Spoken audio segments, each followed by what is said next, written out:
All right, I find a topic today. Big publication, might have heard of it, New York Times. They published a story this past week. And the gist is that alcohol is bad for you. Now, over the course of time, we've seen that much information, research, or whatever that suggested that, hey, moderate alcohol consumption isn't bad for you. Or hey, a glass of wine or so in a day, it might be good for you. It's heart healthy and so forth. And so this was kind of like that's not true. And like the alcohol in any amount is bad for you. It shrinks your brain, makes you more likely to get cancer. Shortens your lifespan. So they're doing all these meta-analysis, big time studies. So Tunde, what was your reaction to seeing all this? This is new information coming in to your existing understanding. How much resistance do you have to this because it's new information? And I'm sure you like the old understanding better than this one. I always knew it was bad. Well, what does your shirt say, sir? Yeah, I was going to say, and for the people not watching us on YouTube, yeah, I'm wearing my Whiskey Help shirt. So I already knew it was bad because that's what I drink. I like my strong stuff, bourbon and whiskey, and I like good quality stuff. So it's usually 45 to 52% alcohol, and I know that that's not healthy. And I'm old enough to have lived through like 3 or 4 of these now, ebbs and flows in the medical or scientific community about how good or not alcohol is. That's what I was going to say. Is this is interesting. I mean, that article is actually interesting because where a lot of this came from was a researcher who went back to go look at prior studies and started criticizing how they use certain people and patients in these studies, which I found very interesting. By the way, just real quick, that's good in science. In science, you're always supposed to be questioning, whether even if it's common knowledge or previous studies, always supposed to be questioning. And that's part of the scientific method. That's why we drive cars and fly planes, because before people were willing and able to question the status quo, then society didn't advance. But go ahead. Yeah. And so I think that that's what makes it very interesting, is that what the research has found are things that are not unbelievable. Like you said, that alcohol increases incidences and the rate of cancer and other issues because it's alcohol. That's my point. Like, I recognize that alcohol as a chemical, made up, doesn't do well with living organisms, right? Like, I mean, you spray rubbing alcohol on some bugs, they're going to die. So obviously the concentration of alcohol is low enough that we can drink and enjoy it, and it gives us a little bit of that mental stimulation. But obviously, just like smoking cigarettes, breathing something into your lungs generally doesn't seem like it's going to work out great in the long run. So if you have one cigarette every other day or every once a week, it's probably not as bad as if you smoke 3 packs a day. But I'm sure someone will still tell you that having 2 cigarettes a week is still worse than having none.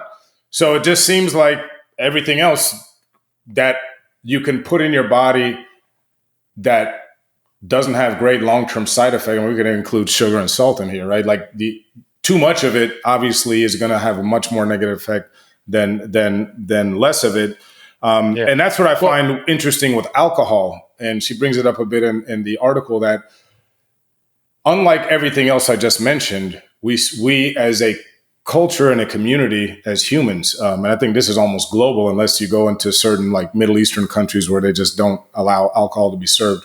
But that's for religious reasons. That's not them saying, exactly. "Oh, it's bad for your health." That's real Sharia law over there doing that.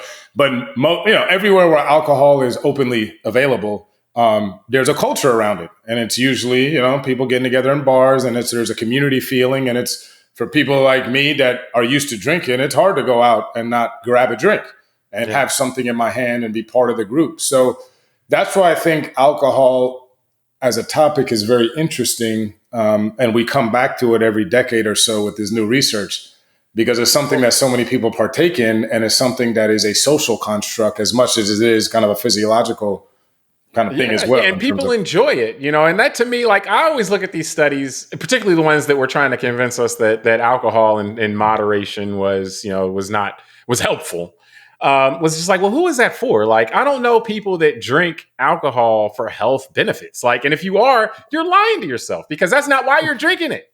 Like, drink water if you want to drink something for health benefits. Like, you drink alcohol because you like alcohol. And so to me, yes, I from time to time like to get intoxicated, right? It's a toxin. Like, it's implicit in how we talk about it. And then it takes our body a second to process it, to detox. And like the whole exercise makes it pretty clear that it's not something that your body's like, yeah, this is what's up. And so to me, it's like we almost had to try to, for whatever reason, we as a society wanted to try to convince ourselves that having a drink when you get home from work, as long as it was just one, that was cool. But I think you said it best right at the beginning. Like, deep down, I knew this wasn't good. I just like it. It's like, so, and I don't need to be, living life isn't all about, I got to do nothing that's going to be at all bad for me in any way and do only things that are great for me. We all do things that aren't the best for us in any given moment. I mean, people drink coffee all the time. Your caffeine is not necessarily the best thing for you, but you're not drinking caffeine because it's like, oh yeah, this is good for me. It's like, no, I want it, And so I think we have to be able to hold two thoughts in our head at the time. And then that may help with maybe not drinking too often or too much. Is that, okay, well, I like this, so I'm going to do this from time to time. And I'm not trying to tell myself that this is good. It's just, hey, my body, and this is, I think about this often as far as just whatever I'm doing. Our bodies are designed to repair themselves. So you don't have to be perfect all the time. Your body, you can't walk, you don't have to walk around in bubble wrap, because if you get some scrape, then you're screwed for life. You get some scrape, your body is designed to repair itself. Same thing internally. You do things that may not be the best. Sometimes your body is designed to repair itself. The bigger problem you get into is if you never give your body a chance to repair itself, to perform maintenance and so forth. So to me, as long as we understand, like, yes, this I'm doing by having a drink, I'm doing something that my body's going to need to fix.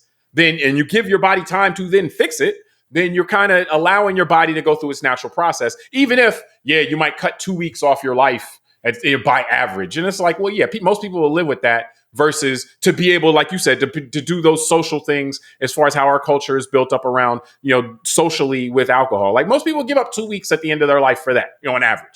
And but just make that deal with yourself. But again, don't try to convince yourself that it's helpful and that your body doesn't need to. Just like if you skin your knee and you tell yourself, oh no, this is good for me, I don't need to let my body fix this. It's like, no, let your body fix it. And then, you keep it moving. Yeah. I want to go get a drink now after all this. Yeah, man, you rocking the shirt, man. Like, I'm glad you rocked that shirt for today. Whiskey helps. Man. Whiskey helps. Yeah, it does help. And that's it, man. That's why. You got to at the end of it, just don't say, but not your health. It helps your enjoyment. It helps your whatever. You're filling a lot of blanks, but don't try to buy these things and saying that it's good for your health. This is, hey, your heart is thanking you for having that. Yeah. Well, it's like the idea, like, that's why, like, I never understood that whole thing. Like, vaping was better than smoking like a regular cigarette or a carcinogen, right? Like, I'm just like, well, I get it if a vaping company says that. Yeah, well, because. But I'm just thinking, like, you're still inhaling something into your lungs directly that is not just straight up air that you're breathing on the street. Yeah, breathing air is better than vaping.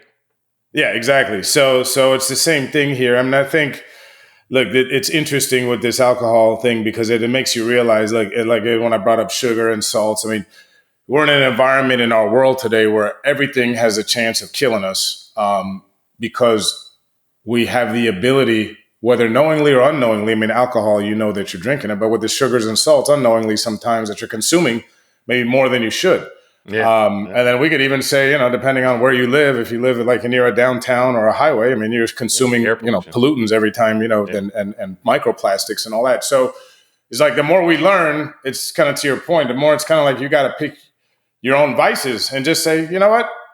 I like you said, if I live, full life expectancy into my late 70s, early 80s, something like that, and I shave off 2 weeks because I drank, for 60 years out of those 80 years, then you know what, I'm willing to live with that, right? Well, but again, but part of that is to if you recognize that it's not something that is health promoting, and you if you consider it like a scraped elbow, and you allow yourself to recover from it, then you're not just, this is what I'm doing all the time, then I think that's when you get into the 2 weeks thing. Remember, they're saying if it's 5 drinks a day, then that's like years off your life, so it still does. Well, that's where it all goes into the moderation stuff. I know we got to go though, but I want to ask you one thing. Like, part of what they were talking about is how just as culture has progressed, alcohol has kind of receded a little bit, and more people report smoking marijuana more now than alcohol even.